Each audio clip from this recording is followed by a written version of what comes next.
तो अब मैं आमंत्रित करना चाहूंगी उन्हीं व्यक्तित्व को जिनके मैं कह सकती हूं कि अस्तित्व में स्नेह की छाया भी है और ओज का अस्तित्व भी है। तो आप सभी की तालियों की गड़गड़ाहट के बीच भारत के माननीय प्रधानमंत्री महोदय श्री नरेंद्र मोदी।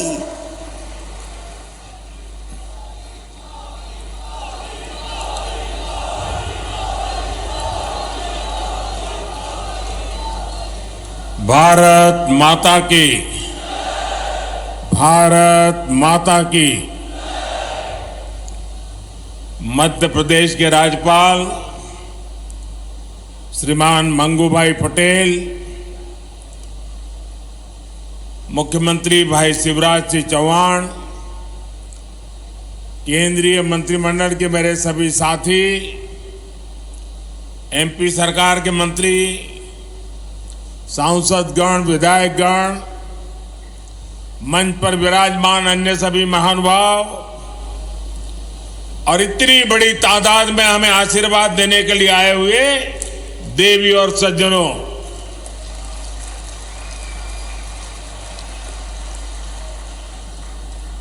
मां नर्मदा की इस पुण्य भूमि को प्रणाम करते हुए, श्रद्धापूर्वक नमन करते हुए मैं आज जबलपुर का एक नया ही रूप देख रहा हूं। मैं देख रहा हूं जबलपुर में जोश है, महाकौशल में मंगल है, उमंग है, उत्साह है। ये जोश, ये उत्साह दिखाता है कि महाकौशल के मन में क्या है।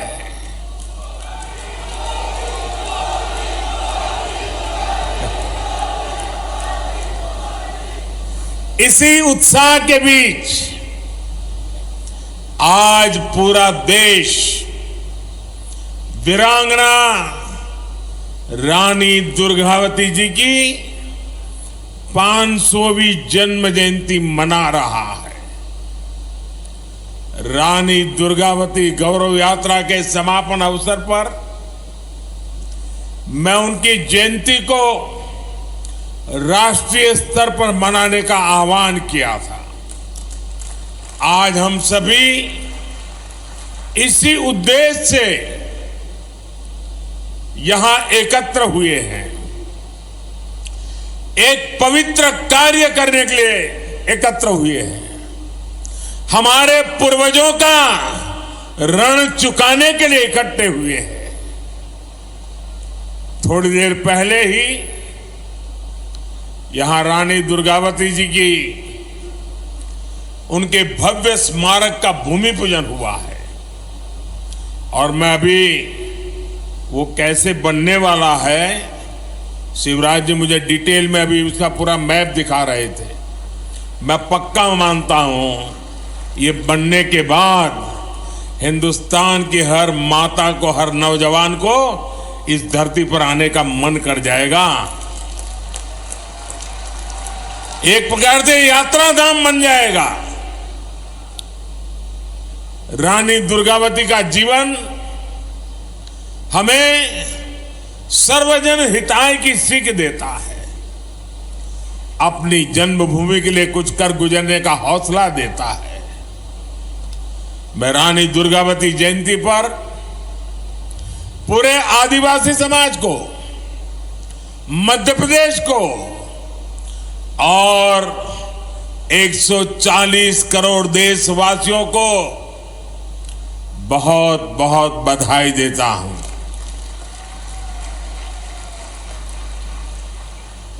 दुनिया के किसी देश में रानी दुर्गावती जैसा कोई उनका नायक होता, नायिका होती, तो वो देश पूरी दुनिया में उछल कूद करता।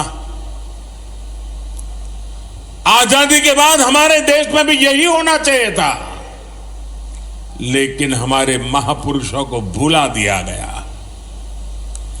हमारे इन तेजस्वी, तपस्वी त्याग और तपस्या की मूर्ति, ऐसे महापुरुषों को, ऐसे वीरों को, वीरांगनाओं को भुला दिया गया। मेरे परिवारजनों, आज यहां कुल 12,000 करोड़ रुपए से अधिक के विकास कार्यों का शिलान्यास और लोकार्पण हुआ है। पानी और गैस की पाइपलाइन हो या फिर 4 लेन सड़कों का नेटवर्क, ये लाखों लाख लोगों का जीवन बदलने वाले प्रोजेक्ट हैं। इससे यहां के किसानों को तो लाभ होगा ही होगा, नए कारखाने और फैक्ट्रियां लगेगी, हमारे नौजवानों को यहीं पर रोजगार मिलेगा। मेरे परिवारजनों, भाजपा सरकार की सर्वोच्च प्राथमिकताओं में से एक है अपनी बहनों को धुएं से मुक्त रसोई देना। कुछ लोगों ने रिसर्च करके कहा है कि जब एक मां खाना पकाती है और धुएं वाला चूल्हा है, लकड़ी जलाती है या कोयला जलाती है, तो 24 घंटे में खाना पकाने के कारण, उस धुएं में रहने के कारण उसके शरीर में 400 सिगारेट का धुआं जाता है। क्या मेरी माताओं बहनों को इस मुसीबत से मुक्ति मिलनी चाहिए कि नहीं मिलनी चाहिए? जरा पूरी ताकत से बताइए। माताओं बहनों की बात है। मेरी माताओं बहनों को रसोई घर में धुएं से मुक्ति मिलनी चाहिए कि नहीं मिलनी चाहिए? क्या ये काम कांग्रेस पहले नहीं कर सकती थी? नहीं किया। उनको माताओं बहनों की, उनके स्वास्थ्य की, उनकी तबीयत की परवाह नहीं थी। भाइयों बहनों, गरीब परिवार की करोड़ों बहनों को हमने इसीलिए बड़ा अभियान चलाकर उज्ज्वला का मुफ्त गैस कनेक्शन दिया है। वरना पहले तो गैस का एक कनेक्शन लेना है ना, तो एमपी के घर चक्कर काटने पड़ते थे। और आपको तो याद है, रक्षाबंधन के पर्व पर भाई बहन को कुछ भेंट देता है, तो रक्षाबंधन के पर्व पर हमारी सरकार ने सभी बहनों के गैस सिलेंडर सस्ता कर दिया था। उस समय उज्ज्वला की लाभार्थी बहनों के लिए सिलेंडर 400 रुपये तक सस्ता किया गया। और अब कुछ ही दिनों के बाद दुर्गा पूजा, नवरात्रि, दशहरा, दिवाली, ये त्योहार आने वाले हैं। तब ये मोदी सरकार ने उज्ज्वला का सिलेंडर कल ही फिर एक बार 100 रुपया सस्ता कर दिया। यानी पिछले कुछ सप्ताह में ही उज्ज्वला की लाभार्थी बहनों के लिए सिलेंडर 500 रुपये सस्ता हुआ है। अब उज्ज्वला की लाभार्थी मेरी गरीब माताओं बहनों बेटियों को गैस का सिलेंडर सिर्फ 600 रुपये में ही मिल जाएगा। सिलेंडरों के बजाय पाइप से ही सस्ती गैस रसोई में आए, इसके लिए भी भाजपा सरकार तेज गति से काम कर रही है। इसलिए ही यहां गैस पाइपलाइन भी बिछाई जा रही है। इसका लाभ भी मध्य प्रदेश के लाखों परिवारों को होगा। मेरे परिवारजनों, आज जो हजार हमारे कॉलेज में पढ़ने वाले छात्र छात्राएं हैं, जो हमारे नौजवान साथी हैं, हमारे नौजवान बेटे बेटियां हैं, उन्हें मैं जरा पुरानी कुछ बातें याद कराना चाहता हूं। कराऊं? पुरानी बात याद कराऊं? 2014 की बात याद कराऊं? आप कहें तो कराऊं। आप देखिए, जो आज 20-22 साल के हैं ना, उनको तो शायद पता ही नहीं होगा, क्योंकि उस समय वो 8, 10, 12 साल के होंगे। उनको पता ही नहीं होगा कि मोदी आने से पहले क्या हाल था। तब आए दिन कांग्रेस सरकार के हजारों करोड़ रुपए के घोटाले हेडलाइन बना करते थे। जो पैसा गरीब पर खर्च होना था, वो पैसा कांग्रेस के नेताओं की तिजोरियों में जा रहा था। और मैं तो इन नौजवानों को कहूंगा, वो तो ऑनलाइन वाली पीढ़ी है, जरा गूगल पे जाके सर्च करेंगे 2013-14 के अखबारों की जरा हेडलाइन पढ़ दीजिए, क्या हालत थी देश की। और इसलिए भाइयों बहनों, 2014 के बाद जब आपने हमें सेवा करने का मौका दिया, तो कांग्रेस सरकार की बनाई उन भ्रष्ट व्यवस्थाओं को बदलने का हमने एक अभियान चलाया। उधर भी स्वच्छता अभियान चला दिया।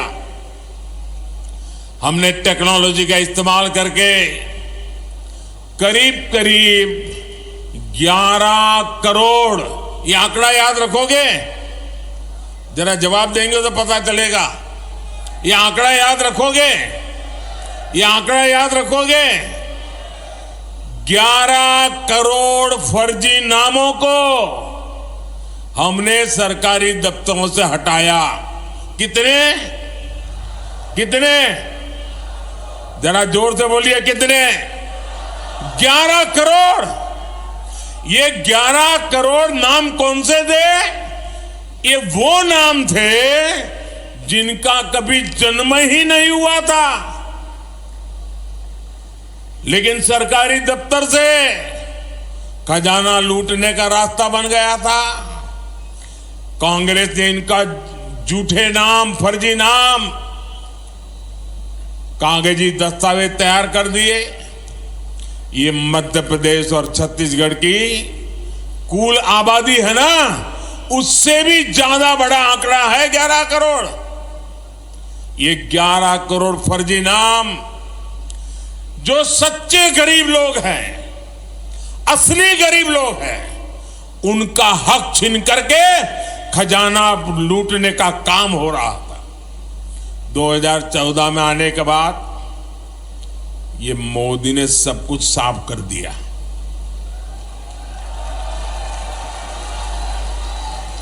ये लोग गुस्सा करते हैं, इसका कारण भी यही है कि उनकी कटकी बंद हो गई है, कमीशन बंद हो गया है। मोदी ने आकर के सब साफ कर दिया। न गरीबों का पैसा लूटने दूंगा, ना ही कांग्रेस का खजाना, कांग्रेस के नेताओं की तिजोरी भरने दूंगा मैं। हमने जनधन, आधार और मोबाइल की ऐसी त्रिशक्ति बनाई कि कांग्रेस का भ्रष्ट तंत्र तहस नहस हो गया। आज इस त्रिशक्ति की वजह से 2.5 लाख करोड़ रुपए से ज्यादा, ये आंकड़ा भी जरा मैं दोबारा पूछूंगा आपको, 2.5 लाख करोड़ रुपए से ज्यादा जो गलत हाथों में जाते थे, चोरी होते थे, उसको बचाने का काम मोदी ने किया है। कितने? कितने? 2.5 लाख करोड़। कितने? 2.5 लाख करोड़। आज गरीबों का पैसा गरीबों के हित में काम आ रहा है। उज्ज्वला का सिलेंडर सिर्फ 500 रुपए में देने के लिए केंद्र सरकार आज करोड़ों रुपए खर्च कर रही है।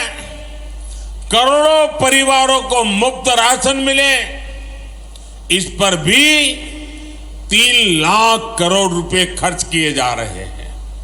ये 3 लाख करोड़ रुपए तिजोरी से इसलिए देते हैं कि कोई मेरी गरीब मां का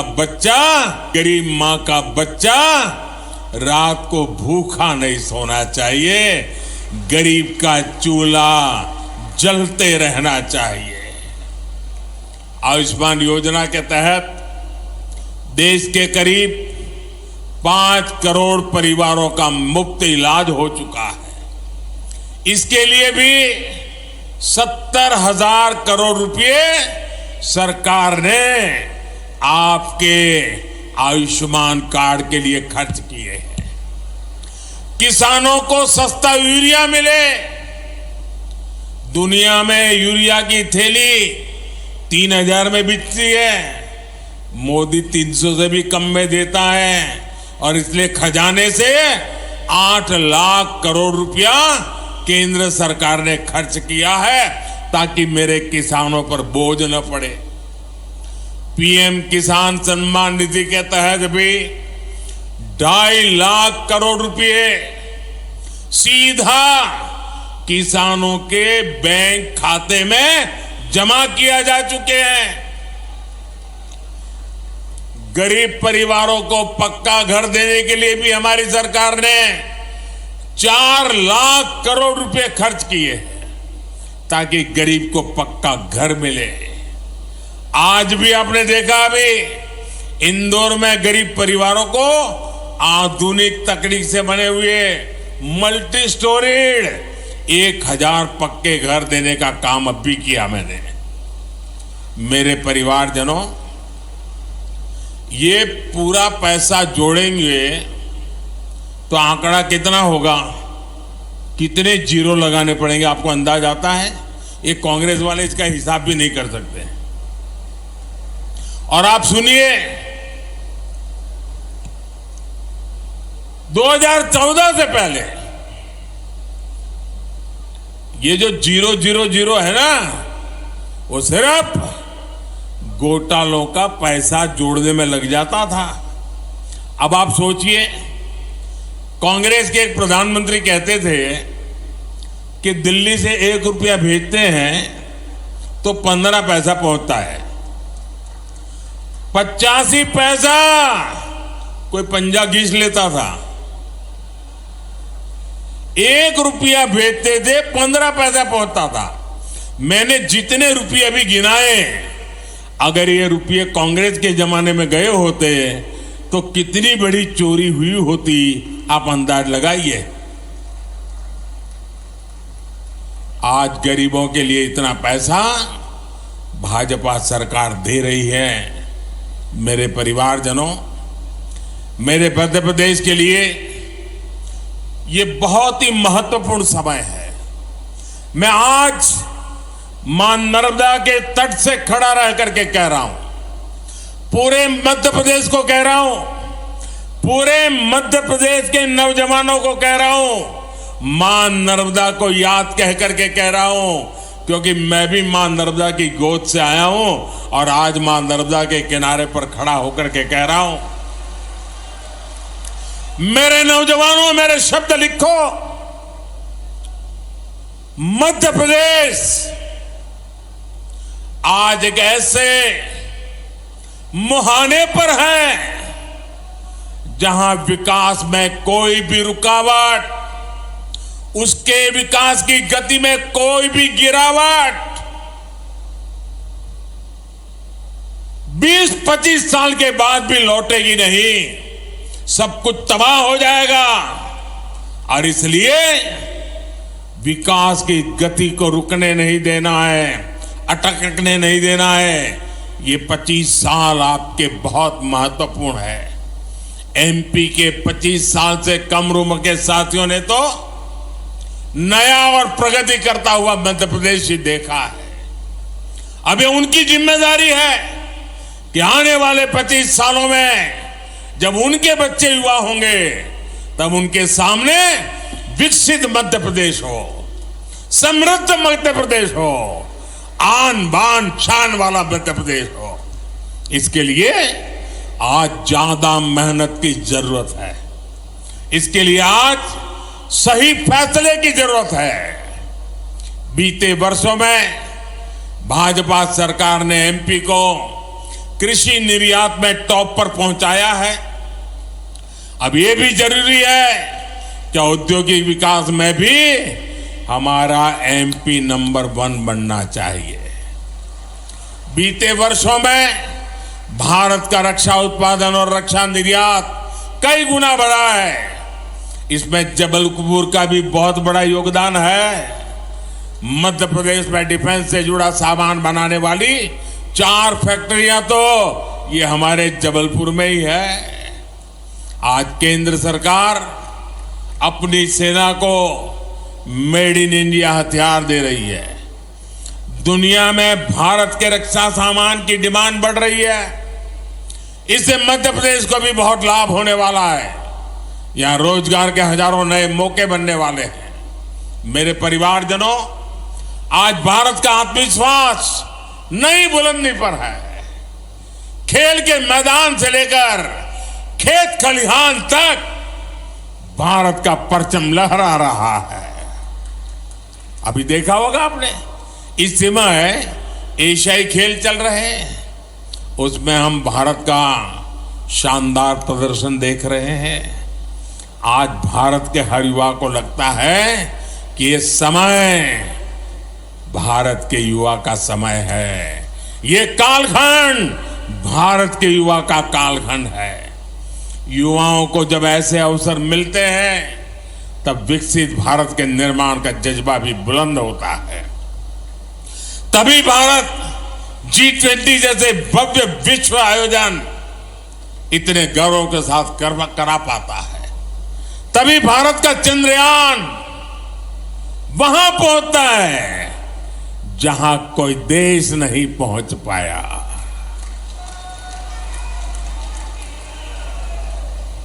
तभी लोकल के लिए वोकल होने का मंत्र दूर सुदूर तक गूंजने लगता है। आप सोच सकते हैं, एक तरफ ये देश चंद्रयान पहुंचता है तो दूसरी तरफ 2 अक्टूबर को गांधी जयंती पर दिल्ली के एक स्टोर पर, आप याद कीजिए, 2 अक्टूबर को एक दिन में दिल्ली का जो एक खादी भंडार था, 1.5 करोड़ रुपए से भी ज्यादा खादी बिकी एक स्टोर में। ये ताकत है देश की। स्वदेशी की ये भावना, देश को आगे बढ़ने की ये भावना आज चारों तरफ बढ़ती जा रही है। और इसमें बागडोर संभाली है मेरे देश के नौजवानों ने, मेरे देश की बेटे बेटियों ने। तभी भारत के युवा स्टार्टअप की दुनिया में कमाल कर रहे हैं। तभी भारत स्वच्छ होने का इतना बड़ा संकल्प लेता है। अभी 1 अक्टूबर को ही देश ने जो स्वच्छता अभियान चलाया, उसमें 9 लाख से ज्यादा जगहों पर सफाई कार्यक्रम हुए। 9 लाख जगह पर उस सफाई अभियान में हिस्से लेने वाली संख्या 9 करोड़ से ज्यादा देशवासी घरों से निकले और झाड़ू लेकर के देश में सफाई का काम किया। सड़कों की, पार्कों की सफाई की। मध्य प्रदेश के लोगों ने, मध्य प्रदेश के युवाओं ने तो और भी कमाल कर दिया है। स्वच्छता के मामले में मध्य प्रदेश को अव्वल नंबर मिले हैं। देश में नंबर 1 रहता है मध्य प्रदेश। इसी जज्बे को हमें आगे ले जाना है और आने वाले 5 सालों में ज्यादा से ज्यादा मामलों में हमें एमपी को नंबर 1 पर रखना है, नंबर 1 पर रखना है। मेरे परिवारजनों, जब किसी राजनीतिक दल पर सिर्फ और सिर्फ अपना स्वार्थ हावी हो जाता है तो उसकी स्थिति का हम अंदाज लगा सकते हैं। आज एक तरफ भारत की उपलब्धियों की चर्चा पूरी दुनिया कर रही है, लेकिन यही वही राजनीतिक दल जिनका सब लूट गया है, सिवाय कुर्सी उनको कुछ दिखता नहीं है। ये अब इस हद तक गए हैं कि भाजपा को गाली देते देते भारत को ही गाली देना शुरू कर दिया है। आज डिजिटल इंडिया अभियान की पूरी दुनिया प्रशंसा कर रही है, लेकिन आप याद करिए कैसे ये लोग आए दिन डिजिटल इंडिया के लिए हमारा मजाक उड़ाते हैं। भारत ने कोरोना में दुनिया की सबसे प्रभावी वैक्सीन बनाई। इन लोगों ने अपनी वैक्सीन पर भी सवाल उठाए। और मुझे तो अभी मुझे कोई बता रहा था, एक नई फिल्म आई है वैक्सीन पर बनी हुई फिल्म, वैक्सीन वॉर, और दुनिया के लोगों की आंखें खुल जाए ऐसी फिल्म हमारे देश में बनी है, जो हमारे देश के वैज्ञानिकों ने कैसा कमाल कर दिया, देश के करोड़ों लोगों की जिंदगी कैसे बचाई, इस पर वैक्सीन वॉर फिल्म बनी है। भारत भाइयों बहनों, भारत की सेना जो बात करती है, भारत की सेना जो पराक्रम करती है, तो वो लोग उस पर भी सवाल उठाते। इन्हें देश के दुश्मनों की बात, आतंक के आकाओं की बात उनको सही लगती है। मेरे देश के सेना के जवानों की बात सही नहीं लगती है। आपने भी देखा है, आजादी के 75 वर्ष पूरे होने पर पूरे देश ने अमृत महोत्सव मनाया। ये भाजपा का कार्यक्रम तो था नहीं, ये देश का कार्यक्रम था। आजादी हिंदुस्तान के हर नागरिक का उत्सव था, लेकिन ये लोग आजादी के अमृत काल का भी मजाक उड़ाते हैं। हम आने वाली पीढ़ियों के लिए देश के कोने कोने में अमृत सरोवर बना रहे हैं, पानी संग्रह का बड़ा अभियान चला रहे हैं, लेकिन इस काम में भी इन लोगों को दिक्कत हो रही है। मेरे परिवारजनों, जिस दल ने आजादी के इतने सालों तक देश में सरकार चलाई, उसने आदिवासी समाज को भी सम्मान नहीं दिया। आजादी से लेकर सांस्कृतिक विरासत की समृद्धि तक हमारे आदिवासी समाज की भूमिका बहुत बड़ी रही है। गौंड समाज दुनिया के सबसे बड़े जनजातीय समाज में से एक है। ऐसे में मैं आपसे एक सवाल करना चाहता हूं। लंबे समय तक जो सत्ता में रहे, उन्होंने आदिवासी समाज के योगदान को राष्ट्रीय पहचान क्यों नहीं दी?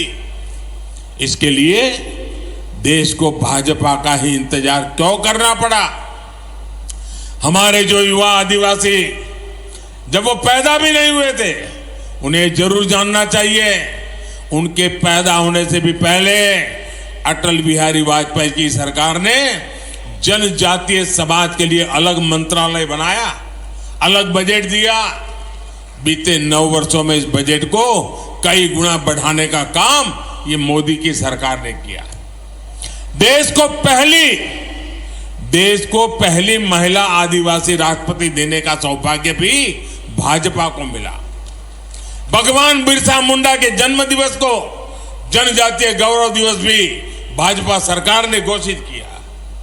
देश के आधुनिकतम रेलवे स्टेशनों में से एक स्टेशन का नाम रामनी कमलापति के नाम पर किया गया। पातालपानी स्टेशन अब जननायक टंटिया भील के नाम से जाना जाता है।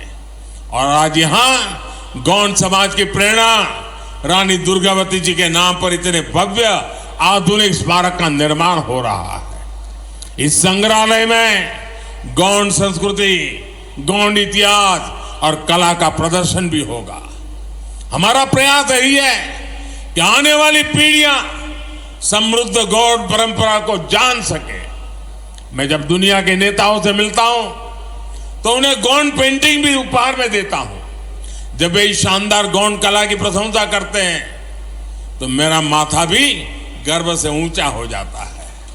साथियों, आजादी के बाद दशकों तक जिस दल देश में सरकार में बैठा रहा, उसने सिर्फ एक ही काम किया, एक ही परिवार की चरण वंदना, एक परिवार की चरण वंदना करने के सिवाय उनको देश की परवाह नहीं थी।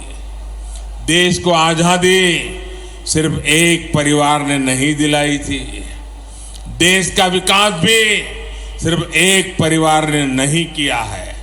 ये हमारी सरकार है जिसने सभी का मान रखा, सम्मान रखा, आदर किया, सभी का ध्यान रखा। ये भाजपा सरकार है जिसने महू सहित दुनिया भर में डॉक्टर बाबा साहब आम्बेडकर से जुड़े स्थानों को पंच तीर्थ बनाया है। मुझे कुछ सप्ताह पहले सागर में संत रविदास जी की स्मारक स्थली के भूमि पूजन का भी अवसर मिला है। यह सामाजिक समरसता और विरासत के प्रति भाजपा सरकार की प्रतिबद्धता को दिखाता है। साथियों, परिवारवाद और भ्रष्टाचार को पालने पोसने वाले दलों ने आदिवासी समाज के संसाधनों को लूटा है। 2014 से पहले सिर्फ 8-10 वन उपजों पर ही एमएसपी दिया जाता था। बाकी वन उपजों को औने पौने दाम पर कुछ लोग खरीदते थे और आदिवासियों को कुछ नहीं मिलता था। हमने इसको बदला और आज करीब 90 वन उपजों को एमएसपी के दायरे में लाया जा चुका है।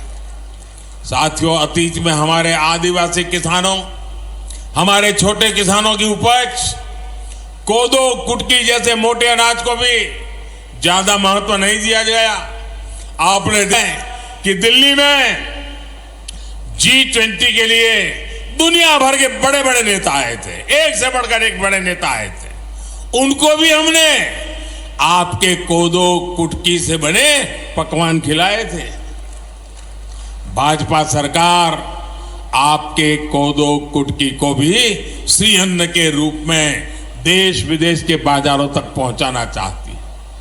हमारी कोशिश यही है कि आदिवासी किसानों को, छोटे किसानों को अधिक से अधिक लाभ हो। मेरे परिवारजनों, भाजपा की डबल इंजन सरकार की प्राथमिकता वंचितों को वरीयता है। पाइप से पीने का साफ पानी मिले, एक गरीब के स्वास्थ्य और महिलाओं की सुविधा के लिए बहुत जरूरी है। आज भी यहां करीब 1600 गांवों तक पानी पहुंचाने का इंतजाम हुआ है। महिलाओं का स्वास्थ्य हमेशा देश की प्राथमिकता होनी चाहिए थी, लेकिन इसे भी पहले लगातार नजरअंदाज कर दिया गया। नारी शक्ति वंदन अधिनियम के माध्यम से लोकसभा, विधानसभा में महिलाओं को उनका हक देने का काम भी भाजपा ने किया है।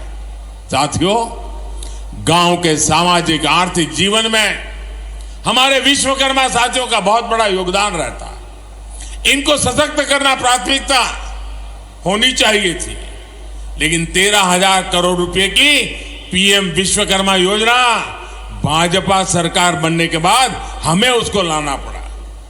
मेरे परिवारजनों, भाजपा सरकार गरीबों की सरकार है। अपने भ्रष्टाचार, अपने परिवारवाद को आगे बढ़ाने के लिए कुछ लोग भांति भांति के प्रपंच कर रहे हैं, लेकिन मोदी की गारंटी है कि एमपी विकास में टॉप पर आएगा। मुझे विश्वास है कि मोदी के भाजपा सरकार के संकल्प को महाकौशल मजबूत करेगा, मध्य प्रदेश मजबूत करेगा। एक बार पुनः वीरांगना रानी दुर्गावती जी को श्रद्धापूर्वक नमन करता हूं और आप इतनी बड़ी संख्या में हमें आशीर्वाद देने के लिए आए हैं। मैं हृदय से आपका आभार व्यक्त करता हूं। मेरे साथ मैं कहूंगा, रानी दुर्गावती, आप कहिए अमर रहे, अमर रहे। रानी दुर्गावती। अरे आवाज पूरे मध्य प्रदेश में गूंजनी चाहिए। रानी दुर्गावती, रानी दुर्गावती, रानी दुर्गावती। भारत माता की, भारत माता की। बहुत बहुत धन्यवाद।